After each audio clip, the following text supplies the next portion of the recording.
Welcome to my channel. Health Info TV. Did you know that you can make a face cream at home just this wonderful recipes plus a few natural ingredients and other supplies that are easy to find? Using your own handmade products is a fun way to have a great skin.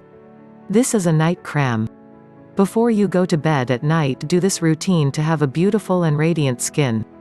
This is the things that you will need. Small glass measuring cup, measuring spoon, 1/2 cup witch hazel, 1/2 cup aloe vera gel, 3 drops vanilla soap, fragrance, 1/8 teaspoon borax, blender or food processor, small bowl, 1/2 cup grapeseed oil, 1/4 cup grated beeswax, procedure micro, 3 drops orange essential oil, 2 to 3 drops of or sop color, 2 plastic containers, each 4 ounces. Combine the witch hazel, aloe vera gel, vanilla soap, fragrance, borax, mix it thoroughly. Combine the grapeseed oil and beeswax in a small glass measuring cup. Microwave for 30 seconds until completely melted. Add the oil mixture into the aloe mix very slowly. If you pour too fast, the mix will separate. Mix really well until become creamy, looks like mayonnaise. Pour the mixture into the jar while still warm.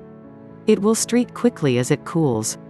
Thank you for watching, and please click the button to subscribe.